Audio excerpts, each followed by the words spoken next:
My name is Aria Bennett, and at 35 I finally did the thing younger me kept on a napkin list tucked in the back of a cookbook. I bought a house quietly, cleanly, with money I'd scraped together over a decade of saying no. No to weekend getaways. No to granite countertops I didn't need in a rental. No to the kind of weddings that require new dresses and flights. I said yes to slow savings index funds and a future with a door that closed because it was my door. I did not tell my family. Secrecy wasn't a stunt. It was self-defense learned in small humiliations that began long before I paid property taxes.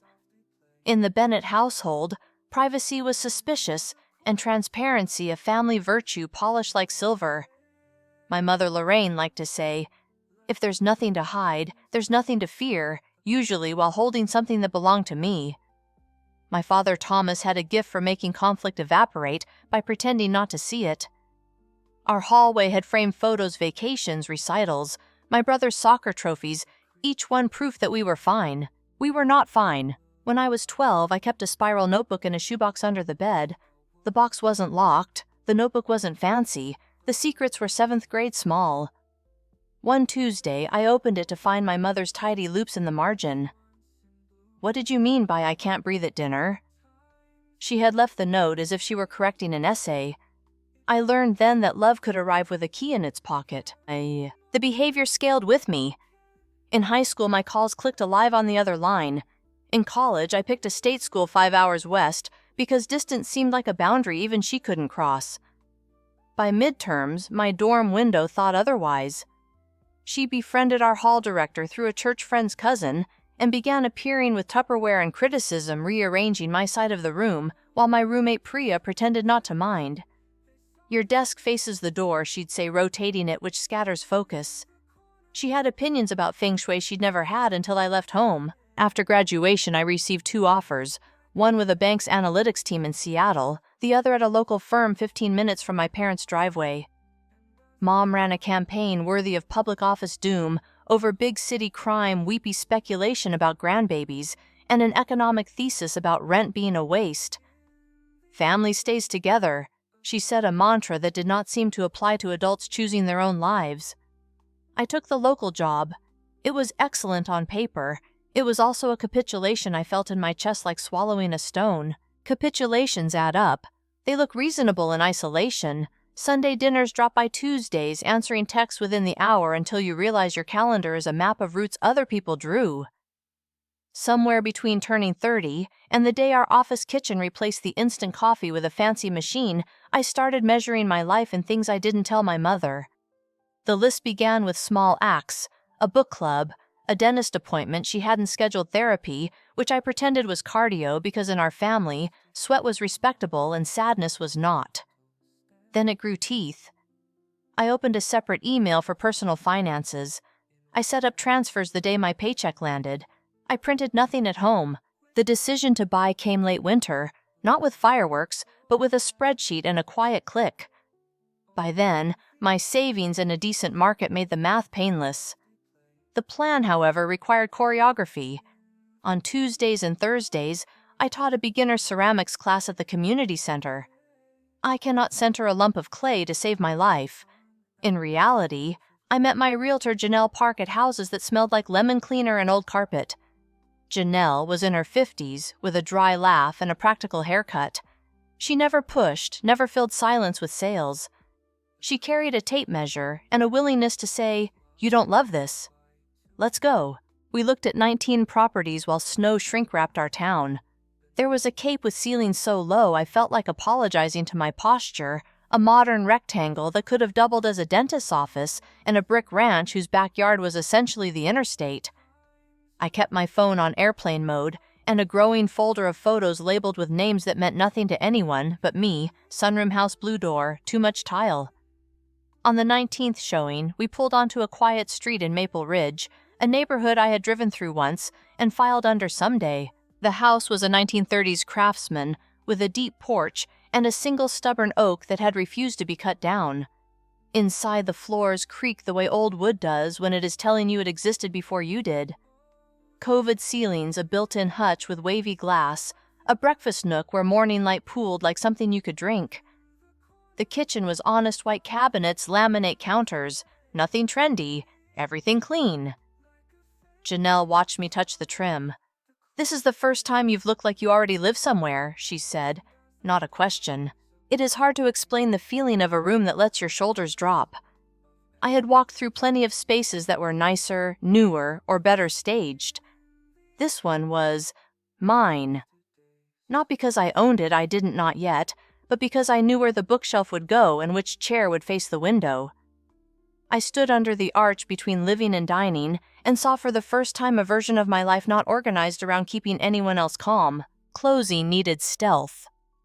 I told HR I had a medical appointment, collected signatures at the public library with a mobile notary who smelled faintly of spearmint and used a co-working mailbox across town for anything with the words escrow or title. Janelle handed me a tiny fern in a ceramic pot when she gave me the keys. Every house should start with something alive, she said, and then she hugged me brief and fierce. Outside, the air was sharp with thawing. I put the keys in my pocket and felt absurdly that the weight of them was exactly right. I did not move all at once. I kept my apartment as a decoy and ferried my life over in small, deniable pieces. A car trunk of books, 3 sweaters that must be at the dry cleaner, a lamp. On weekends, I painted. The living room became a soft blue-green my mother would have declared too moody, which was part of why I loved it. I hung frames that didn't match. I alphabetized my shelves by emotional weather. Rather than author the books I reached for when I wanted to feel brave, sat next to the ones that taught me how to be gentle. People imagine secrecy as loneliness. I experienced it as oxygen. In that first month, I learned the sound of the heater kicking on and the exact part of the hallway that squeaked. I learned the neighbor's dog barked at everyone except the mail carrier. I learned how long tea took to steep when I was not listening for footsteps. I made plans for a reveal. Nothing grand a dinner with boundaries. I pictured appetizers on a tray, a tour only if asked.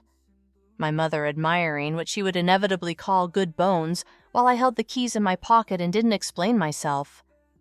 I would tell her then that I was moving towards something not away from her, and maybe that would be true. Life, uncooperative, declined my schedule. On a Wednesday in late April, my 2 o'clock presentation pushed to the following week. "Take the afternoon," my manager Carter said. "You've been keeping this place upright." I left the office before the coffee grew cold in the pot, got in my car, and drove the familiar 35 minutes to Maple Ridge, planning to assemble the bookshelf that had been leaning against the dining room wall, and to finally hang the mirror I'd found at the resale shop. The street was sugared with new leaves. My porch threw a square of shade across the steps. Peace slid into me the way it does when routine turns a place into a home. Then I turned into the driveway and slowed, confusion blooming before alarm. There was a silver Volvo parked where my car usually idled, and behind it a white Kia I recognized from family cookouts. A third car, a red Mini, hugged the curb like it belonged to someone who didn't worry about parking tickets. For a second I thought I had swallowed my own address wrong. Perhaps I'd pulled into the wrong driveway. Perhaps one of my neighbors was having company. I drove past, turned at the end of the block, and came back, heart starting to knock. The house was mine. The cars were not. I parked around the corner and walked the easement between lots, the smell of cut grass in my throat. From the side yard I could see the edge of my porch, the swing we'd rehung the mailbox with the numbers I'd screwed in straight. A murmur floated from inside my mother's voice, bright and informative, the voice she used on guided tours of other people's lives. "Original woodwork," she was saying, and I could picture the sweep of her hand. "You never see it with this patina anymore." I moved closer to the dining room window, just to the side of the curtains. Through the gap, a slice of my table, the built-in a shoulder. Lorraine stood in the entry like she owned the deed. Beside her, my sister-in-law Brianna nodded, already imagining casseroles on counters I had wiped that morning.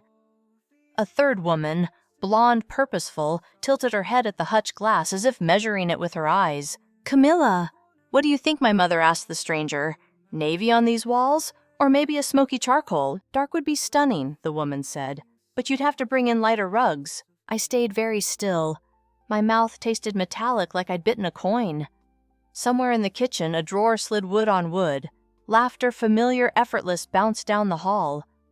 I thought of the fern on the windowsill, the one small living thing that had greeted me first. I thought of the keys in my pocket, and how many copies could exist without my knowing. On the porch railing, a sunbeam warmed the paint I had let dry for 3 days. Inside my home, my mother gave a tour. I pressed my palm to the siding, breathed once, and decided nothing in my life would be the same after whatever I did next. I didn't kick the door in. I didn't even rattle the knob. I stood with my hand flat against the siding and listened to my mother narrate my life like a museum docent. "And look at this crown molding," she said, that bright, satisfied tone she used when a thing fit her story of us. "Nobody does it like this anymore." Brianna murmured agreement. The third woman, Camilla, if I'd heard correctly, offered paint colors as if she'd been hired.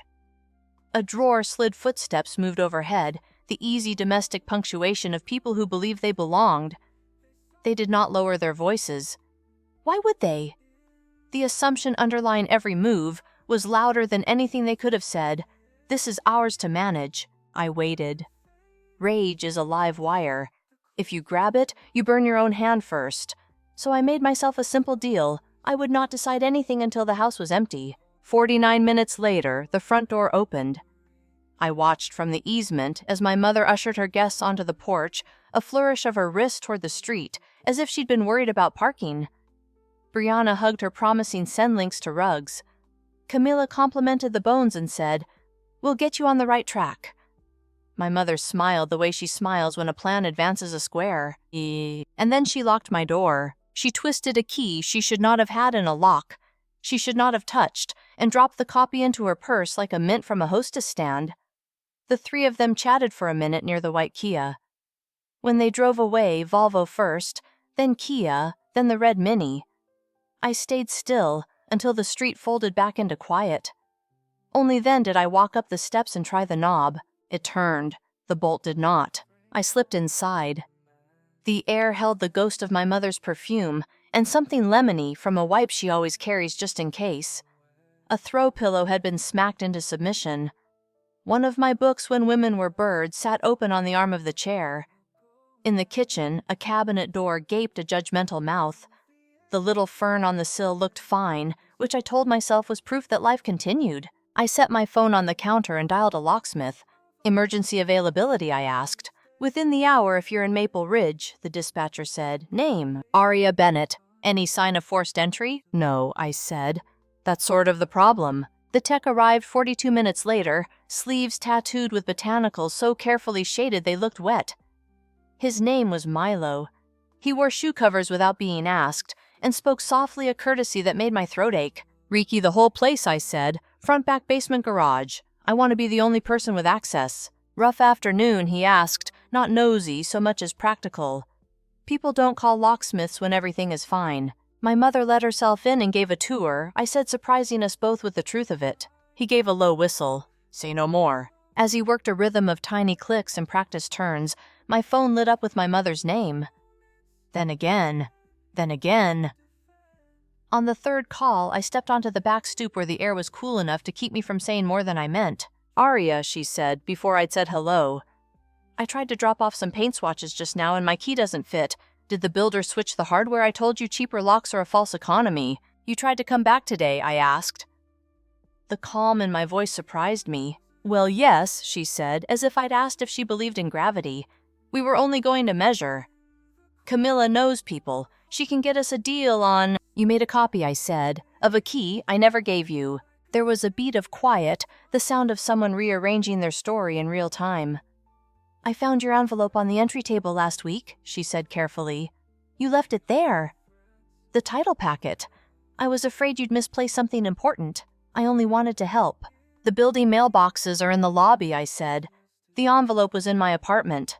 "And you opened it." "Aria," she said, rapping my name in patience. "If there's nothing to hide, there's—" I didn't let her finish. "You do not have permission to be in my house with or without an entourage. You do not have permission to discuss my purchase price with your friends, or to plan renovations or to give tours. Do you understand me?" "That tone is unnecessary," she said, injured. "I am your mother." "You are," I said. "You are not my co-owner." "Family doesn't need permission," she said, slipping back to script. "That belief," I said, "is exactly why the locks are changing." She went sharp. "So you're locking me out?" "Your own mother. After everything I've done to make sure you didn't make a mess of this. This is how you repay me, with a locksmith." 100 answers rose. I chose one, yes. I hung up before she could turn the conversation into a trial, where my verdict was always guilty of ingratitude. Milo finished an hour later. He handed me a small Ziploc with the old pins inside still warm from friction. "You'll sleep better," he said. "I hope so." He pointed to the deadbolt. "This one has a 1-inch throw, harder to shoulder. I'll set your back gate too."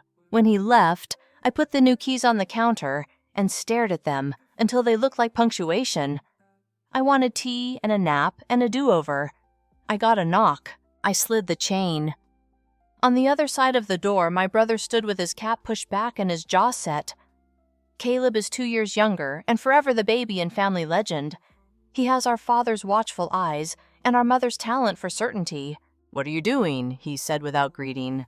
"Mom is a wreck." "Hello to you too," I said. "Do you need something?" "You owe her an apology." "For what?" "For accusing her of breaking into your house." "She told me what you said. She let herself in with a key she made without my consent." "She wouldn't do that," he said automatically. "She was worried." "You've been so secretive. We had to hear about this place from Denise at church, because you've been acting like you're in witness protection." "So worried she brought a stranger," I said, "and discussed my finances, and critiqued my furniture. She was excited," he said, as if the energy itself was now evidence of virtue. "You know how she gets." "I do," I said. "That's why I changed the locks." His eyes flicked to the chain and back. "You're being dramatic," he said. "Family is involved. That's how we love." "It's how we control," I said, and watched the word land like a glass slipping from a hand and vanishing against tile. He flinched barely, then rearranged his face into something he thought was brotherly authority. "Have your castle," he said, spreading his hands. "But don't call us when you realize how lonely it is." He left with the speed of a man who imagines the last word is a shape he can sprint through and lock behind him. The texts started before I had closed the door. "Aunt Marjorie, your mother is heartbroken. You're punishing her for caring." "Cousin Dylan." "Have you talked to someone professionally?" "Boundaries are fine, but this is extreme. My father finally." "Call your mother. This has gone too far." I set the phone face down and made tea I did not drink. The house felt too quiet, which is to say it felt exactly the way I had wanted it to feel since I was 12. It is disorienting when desire and discomfort occupy the same chair. That night, I drafted a list because lists are how I survive when feelings exceed available language. What I can control. Locks done. Who has keys? Me, only me. Doorbell replaced with one that records. Exterior lights, motion sensors. Mail. P.O. box near work. Phone boundaries. No arguing intent, only stating limits. Work. Make my manager aware in case of incoming creative narratives. By Friday, the doorbell cam chimed cheerfully when a squirrel set it off. I positioned a floodlight so it washed the driveway in a clean ellipse. At the post office, a clerk with a bee tattoo on her wrist slid a form across and said, 3 months or 6, I chose 6. At work, I asked Carter if we could grab 15 minutes. He led me to an empty conference room with a view of the river. When I said, my mom might be circulating a version of events, he nodded like he'd heard variations of this song before. "Thanks for the heads up," he said. "If I hear anything that could impact your work, I'll route it to you." And Arya, "Yes? You're doing great. Take the time you need to get your life arranged the way you want it." On Sunday, I found a gift bag on my porch, heavy enough to bruise a shin. Inside velvet drapes the color of hotel lobbies, a candle labeled fresh linen, and a framed 8x10 of me at 16 with braces and an unfortunate haircut. The card read, "Let's make it welcoming." Sunday roast at 5. Family always forgives. Mom. I put everything back in the bag and drove it to their house after dark. I left it on their bench with a note of my own, "I'm not available Sunday. Please stop bringing items for my home. If you'd like to see me, text and wait for a yes." Monday morning, my coworker Allie stopped by my desk with her coffee steaming and her eyebrows raised. "Ran into your mom at Greenleaf," she said. "She was asking if you'd seemed off at work." I told her you were your usual competent self, and also that our HR policy discourages third-party performance consults. I laughed even though my stomach tightened. "Thank you." Allie leaned a hip on my desk. "My family blew up when I stopped answering the phone after 10, she said. "It gets worse right before it gets different." I wanted different so much my teeth hurt. By week 3, the group chat had evolved into a chorus. There were health updates designed like little bombs. Your mom's blood pressure is up. She's so distressed, and moral judgments dressed as concern. We worry you're isolating. My father left a voicemail in his careful, even cadence. Let's be reasonable, honey. Tell us what you need so we can do it. I imagined handing him a stack of note cards printed with a single sentence, no drop-ins. Ask before offering help, accept no. Instead, I found a therapist. Dr. Lila Morrow's office lived on the second floor of a red brick building above a violin studio that made a long, plaintive scale the soundtrack to my first appointment. She wore a teal sweater and black frame glasses and had a way of asking questions that made me hear my answers as if they'd been spoken by someone whose life I cared about. My mother believes love authorizes access. I said, palms open on my knees. I believe love requires permission. We've been living those definitions at each other for 35 years. Dr. Morrow nodded. What happens when you keep your definition and she keeps hers? World War I said. But I guess this. We're already at war. She smiled, not unkindly. You might be in a negotiation, not a war. In families where boundaries have been historically absent, the first person to set one is often labeled cold, selfish, dramatic, pick your poison. That doesn't make the boundary wrong. It makes it new. We built over weeks a toolkit.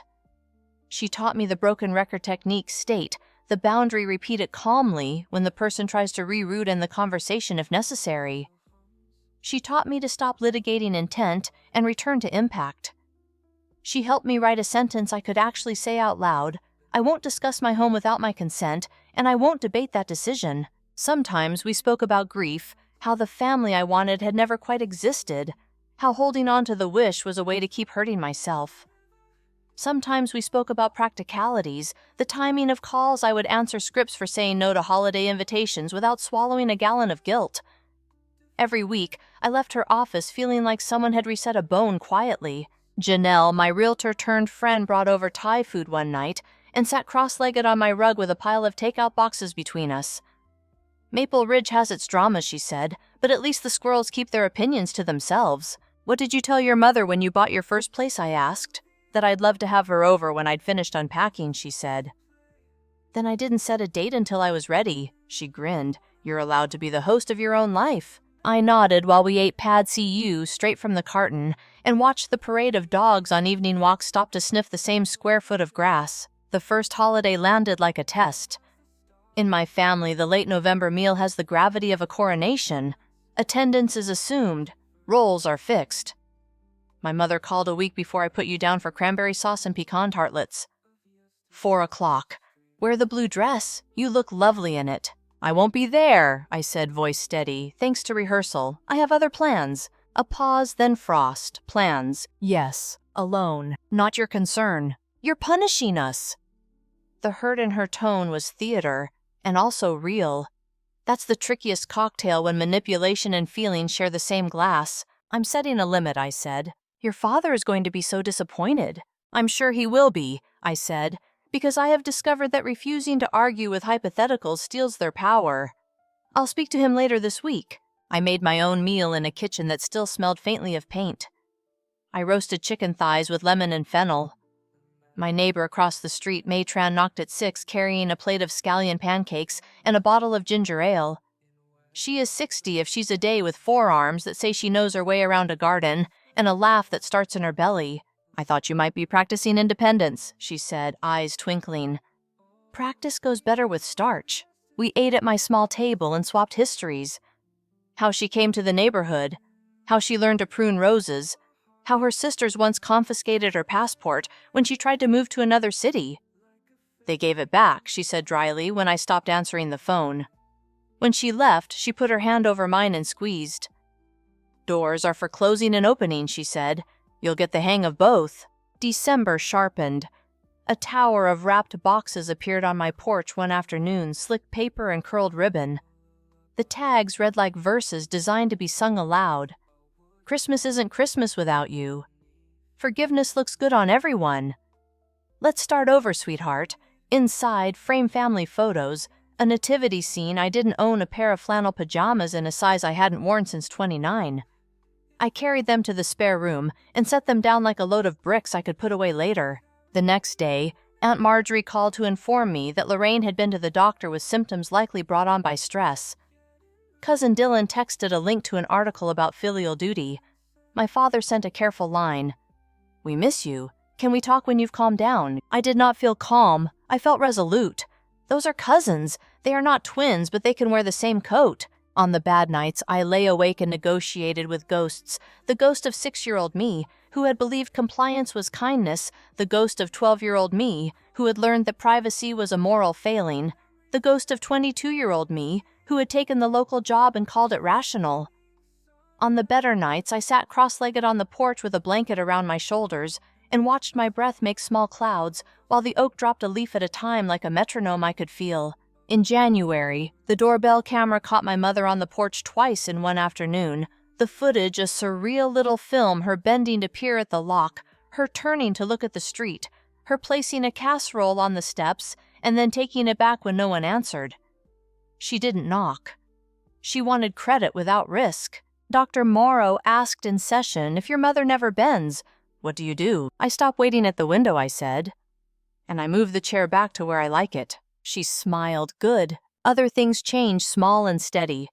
At work, I declined a project that would have used me because I was useful, rather than because I was needed. I told a date kindly that texting 10 times before lunch wasn't romantic. It was a report. I learned the sound of my own threshold and how to say yes without paying interest on it for weeks. I kept expecting the story to break toward a clear ending, as if real life worked like the books arranged by weather on my shelves. It didn't. It wobbled. 2 steps forward into my own room, 1 step back into the hall my family had paved. In late March, my phone buzzed with a contact I hadn't seen in weeks, Caleb. "Can we talk?" he wrote. "Just us." I stared at the message long enough to make the read receipt an insult. Then I typed "on the porch." 7, if you're alone. At 6:58, his truck pulled to the curb, like it was apologizing for being loud. He came up the steps with his cap in his hands, not his armor. The last time he'd been on my porch, he had accused me of making castles out of doors. Now he looked older than the calendar warranted. "Can we sit?" he asked. We did on opposite ends of the swing. The oak moved its shadow across the railing. The house behind me felt like a creature that had learned to breathe at my pace. "I owe you an apology," he said, eyes on his knuckles. "But can I tell you a thing first so it makes sense?" I nodded, heart somewhere near my shoes. He took a breath. "Last week he said Brianna found her planner in a different spot than she'd left it. We thought she'd moved it." Couple days later, Mom referenced an appointment Bree had only written down. Not said out loud, not texted. Written. In her planner. He looked up at me then, and something in his face, shame, realization, both knit him back to the brother I'd hoped I still had. "I think I get it now," he said quietly. "What you've been saying. About permission." The porch light clicked on with the sensor's slow intelligence washing the steps in a soft circle. I didn't cry. I didn't speak. I just felt the wire I had been holding cool a degree. "Can we talk?" he asked again, softer. No speeches. No Mom. Just us. I opened the door, gestured him inside, and knew by the way my shoulders dropped half an inch that the story was turning towards something I hadn't let myself plan for. We sat on the porch swing, like 2 people who had once known each other's jokes by heart and were relearning the punchlines. Caleb rolled his cap in his hands until the brim looked tired. "Brianna's planner," he said, finding the start again. "She keeps it on her nightstand, you know." Pen tucked in the coil. She wrote down a doctor's appointment she hadn't told anyone about yet. 2 days later, Mom asked how the Thursday ultrasound went. He swallowed. There wasn't an ultrasound. It was a dental cleaning. But the point is, she knew because she'd read it. The porch light hummed. Somewhere across the street, a kid laughed the way kids do when the dark feels like a blanket, not a room. I nodded and let the quiet hold us up. "I told Mom she needed to stop," he went on. "She said she was keeping everyone safe." I said, "That's not safety, that's surveillance." He glanced at me and tried on a crooked smile. "You said it first. I just finally heard it. What did Brianna want to do?" I asked. "Change the locks," he said. His shoulders lifted like the memory of it still surprised him. I offered before she finished the sentence. I could feel the wire in my chest cool. "Thank you for telling me." He rubbed a thumb over the seam of his cap. I'm sorry I came at you like I did. I thought you were blowing it out of proportion. Turns out I was standing on the wrong side of the proportion. Apology accepted, I said, and meant it. We moved inside 2 careful steps, water at the counter, not the couch. Shoes by the door, not scattered where they'd fall into old habits. He took in the room like a tourist who had finally bought the guidebook. His gaze snagged on the fern thriving by the window. The soft blue-green walls my mother would have called moody. The bookshelf I'd built with Janelle's drill, and the stubbornness of a person who wanted to make a thing hold. This feels like you, he said. That's the point, I answered. We talked for an hour, maybe more. No speeches, no depositions. He told me what it cost to be the baby in a family that valued access, the constant performance of being grateful for help he hadn't asked for. I told him what it cost to be the one who learned early that privacy was a character flaw and not a boundary. We traded small admissions like gifts. He had once forwarded Mom a photo of my apartment because she asked. He winced. I admitted I'd kept my office move quiet for 3 months because anonymity felt like air. What now? He asked finally. I can tell Mom I get it, but that's not the same as repair. I'd been turning that question over during therapy like a stone I wanted smooth. A neutral meeting, I said. Public place, specific time, clear rules, no ambushes, and a mediator. He raised an eyebrow, like court, like someone who can say pause out loud when we forget how. I pulled my phone from the counter and scrolled to the contact Dr. Morrow had suggested the week before, a name I'd saved and not used, Isla Jensen Family Mediation. If they agree, I'll show up. If they don't, then we have our answer. Caleb exhaled through his nose. I'll talk to them, he said, then looked at me sidelong. Can I be there? Not to take sides, to keep us honest. Yes, I said, as long as you're okay hearing things that won't be easy. 2 days later, we sat around a small round table in the back corner of a coffee shop that had plants hanging from macrame and a menu written in looping chalk. The clink of cups and the hiss of milk steaming gave the conversation a merciful soundtrack. Lorraine and Thomas arrived together, my mother clasping her purse like a life jacket. My father's face a practiced neutrality. Caleb took the chair to my left. Across from us sat Isla, 50-ish gray streak in a braid, a notebook open, and a pen resting perfectly straight. Thank you for coming, she said, voice clear without being sharp. I'm here to facilitate a conversation, not decide who's right. We'll set some ground rules. 1 person speaks at a time, we reflect back what we heard, we stick to the present event, and what you'd like to change going forward. Okay, everyone nodded. My mother dabbed at a lipsticked cup with a napkin until the print was a blur. Isla said, turning to me. Would you like to start with what you need from this meeting? I had rehearsed the sentence so many times it felt like muscle memory. I need acknowledgement that entering my house without permission and making a copy of my key was wrong, I said. And I need clear agreements about boundaries. No unannounced visits, no keys without my consent, no sharing my personal information with extended family or friends, and no advice about my home unless I ask. My mother inhaled like she was stepping into water. I never meant to hurt you, she began, hands already opening in defense. I was excited. I was trying to help. You've always been so— Isla lifted a hand, not rude, not indulgent. Let's pause, she said gently. I hear you wanting to explain your intent, Lorraine. Before we go there, can you reflect what Arya said she needs? My mother's mouth tightened. Her eyes flicked to my father as if to collect backup, but he surprised both of us by looking back at her and nodding once. She said my mother tried again, each word as careful as a step over ice, that I should not have gone into her house, that I should not have had a key, that she wants boundaries. Do you hear her saying it was wrong? Isla asked. Lorraine's jaw worked. For a heartbeat, I saw all the scaffolding she had built to make her certainty hold. Then she closed her eyes, opened them, and said quietly, yes, it was wrong. It wasn't an aria. It wasn't even a full measure. But the note landed true. I felt something in my chest loosen as if I'd been holding my breath since the afternoon I saw her car in my driveway. Thank you, I said. 2 words. A bridge I could put a foot on. Thomas cleared his throat. We didn't handle it well, he said. I don't want to defend what happened. I want to understand how to do differently. Ela smiled with her eyes. Good. Let's talk about agreements. Aria, you name some. Lorraine and Thomas.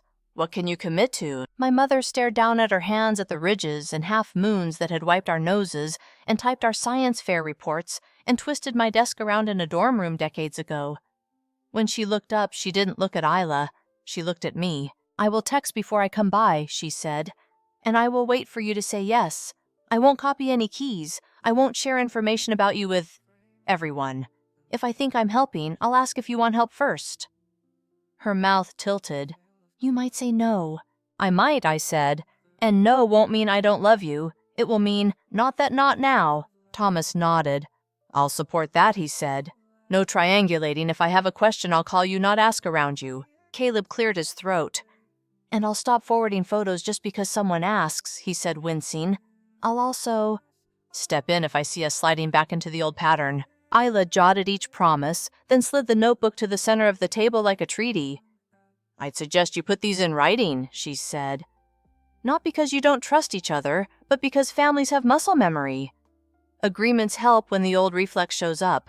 We spent another hour doing the unglamorous work of turning ideas into calendar entries. Weekly phone calls I could end at 30 minutes without being accused of crimes against affection. Invitations that included start and end times. A moratorium on surprise help.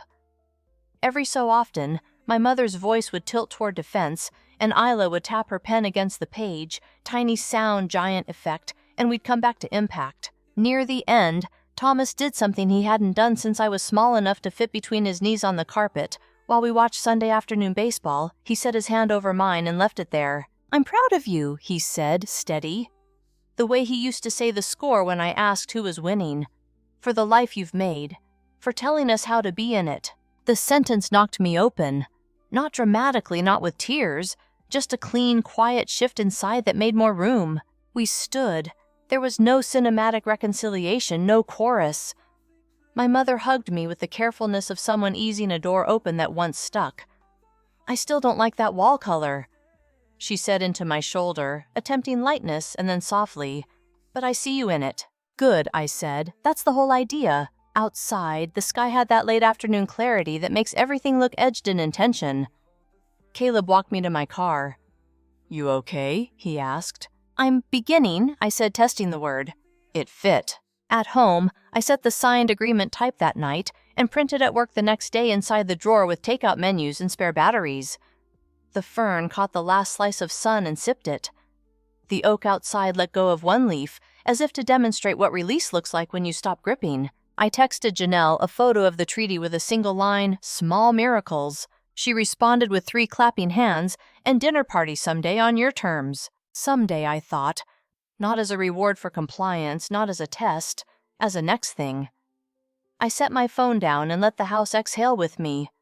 We weren't solved. We were scaffolded. And that was enough to carry us toward whatever I slept the night after we signed the agreement, like someone had finally put the floor back where it belonged. The house didn't feel lighter. Not exactly. It felt aligned, as if a weight had shifted from my chest to the beam that was built to hold it. The weeks that followed looked ordinary from the outside. That was the relief and the challenge. Ordinary is where old reflexes live. On a Tuesday, my phone lit with a text from Lorraine at 3:12 p.m., thinking of swinging by with soup.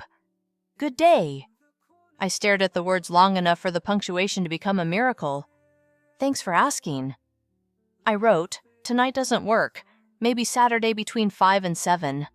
She sent a thumbs up and a bowl emoji. No follow-up call. No car idling at the curb. The boundary held because both of us did. On Thursday, Thomas called and asked about my week without using the phrase "for your mother." We talked about a podcast on city planning and the way our town kept trying to be a place and a shortcut at the same time.